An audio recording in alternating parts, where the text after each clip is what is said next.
Salut Internet. Alors, je me suis rendu compte que j'ai pas vraiment fait de vidéo encore sur cybersécurité. En tout cas, j'en ai fait une, mais c'était vraiment très court.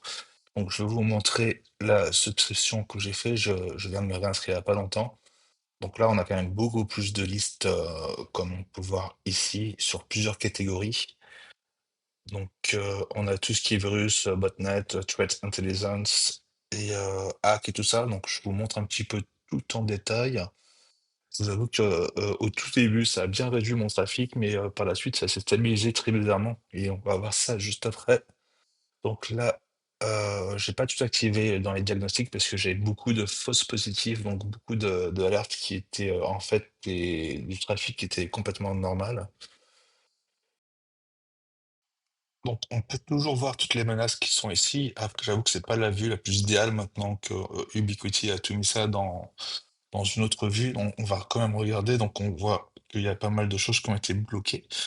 Et donc, on peut voir plus de détails en cliquant sur l'élément, bien sûr. Mais si on va ici, donc dans l'onglet Flow, on voit tout. Donc, on voit la source. Donc là, c'est pour Node-RED. On voit la destination. On voit aussi le service. Donc là, pour en bas, c'est du DNS, le risque et la direction. Et la sortie. Donc là, c'est bon, dans ce cas-là, c'est mon One, mais il y a aussi du WireGuard. Et je vais vous expliquer mes petites actus après. Et je vais vous montrer du coup sur Perplexity et j'adore, hein, j'en parler un petit peu après, même si c'est pas du tout sponsorisé. Et on peut simplement faire comme on pourrait le faire avec ChatGPT hein, d'ailleurs, hein, mais là on peut faire des recherches sur ce que ça nous a donné et voir si on devrait s'inquiéter ou pas. Et donc là on peut filtrer tout ce qui a été bloqué.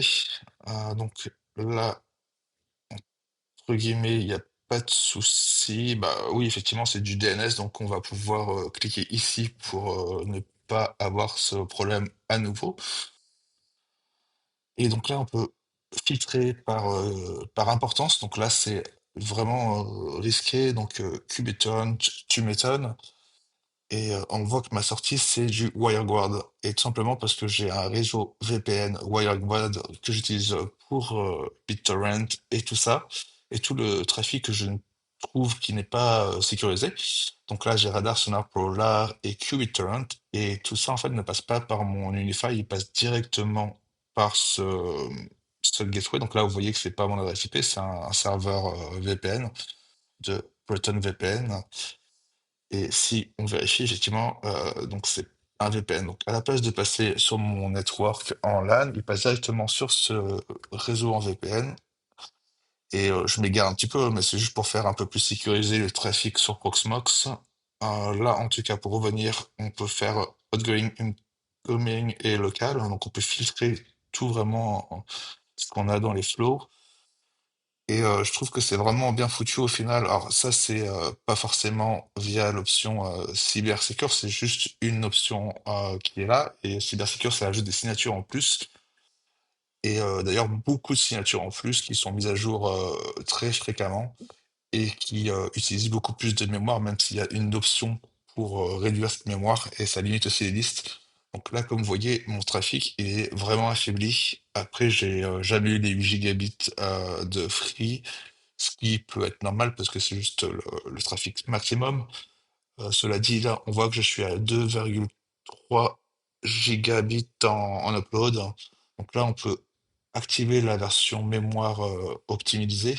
Donc ça va réduire certaines catégories, complètement les désactiver. Voilà, donc j'ai pas peur de le dire, j'avais aucune idée de ce qu'était l'alerte en question, en tout cas à quoi ça correspondait. Et donc là, effectivement, ça me rassure parce que c'est du coup Teskel que effectivement que j'utilise. Et donc, c'est normal. Donc là, il me dit en détail que du coup, mon Node-RED passe par Proxmox et ce trafic qui va vers Tailscale est autorisé. Donc, il y a même plus de détails. Du coup, effectivement, le port 41641 et celui de Tailscale, il y a beaucoup plus d'informations qui me rassurent. Et je trouve ça vraiment pas mal du coup. Après, effectivement, vous pouvez voir le même genre de résultats, j'imagine, sur ChatGPT et tout ça. Et je trouve que les résultats et les recherches sont beaucoup plus accurate, beaucoup plus pertinentes. Et je regardais plus les news, mais là, je me suis remis du coup parce qu'il y a pas mal de news qui sont faits par Léa et vous avez même un podcast et je trouve plutôt pas mal. et j'utilise même pour remplacer Google et je trouve que c'est clairement mieux pour les recherches. En plus, on peut faire des vrais rapports derrière, on peut choisir le modèle, on peut attacher des fichiers et tout ça. Et c'est vraiment un LLM de recherche vraiment top. D'ailleurs, ils ont leur modèle Sonar et on peut utiliser aussi ChatGPT et Cloud et Gemini et d'autres. Mais en gros, je fais des recherches avec l'option recherche normale où je fais des recherches un peu plus poussées en utilisant leur rapport. Bon, là, par exemple, on va faire une simple recherche. Did Trump ever went to jail? Est-ce qu'il est déjà allé en prison, Trump? Donc là, on a toutes les sources qu'on peut voir qui sont en haut et qui sont aussi notées à côté du texte. Et je trouve que c'est vachement pas mal parce que c'est vraiment par rapport à ma question. Donc, est-ce qu'il a été arrêté? Oui, mais il a jamais allé en prison. Donc, je trouve ça pas mal. Et donc là, c'est juste une recherche simple, mais on peut faire aussi des rapports, comme je vous le disais, qui prennent un peu plus de temps, mais qui sont beaucoup plus pertinents. Et j'ai découvert en plus qu'avec Revolut, et Revolut qui est gratuit d'ailleurs, vous pouvez avoir des subscriptions gratuites. Bon, alors là, c'est en passant par leur modèle premium qui est payant. Mais en tout cas, vous avez par exemple Perplexity qui est gratuit, vous avez NordVPN et pas mal d'autres choses. Donc, je voulais en profiter, vous en faire profiter, pardon. Je vous mets le code dans la description. C'est aucunement sponsorisé par Revolut ou par Perplexity ou quoi que ce soit. Je voulais juste le partager avec vous. Donc voilà, après quelques heures, on peut voir que ça a changé un petit peu en termes de débit. Donc là, le download, on est à 2,4 gigabits par seconde, 2,8, et puis ça redescend, bon, c'est assez aléatoire. Et sur le upload, on va jusqu'à 4,5 gigabits, donc comme quoi le trafic est pas forcément super affecté par tout ça et par toutes ces règles qui ont été ajoutées en plus. J'ai pas activé le mode mémoire parce que ça m'embêtait de désactiver pas mal de rules et au final ça va plutôt bien. Et si on regarde aussi les statistiques, on voit que la mémoire a augmenté effectivement un petit peu. Donc là, le CPU effectivement a eu une augmentation.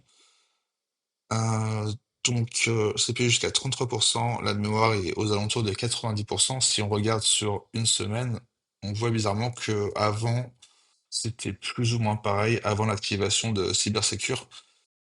Et voilà, c'est tout. C'était simplement une petite vidéo. Et puis je vous dis à bientôt. Allez, salut tout le monde!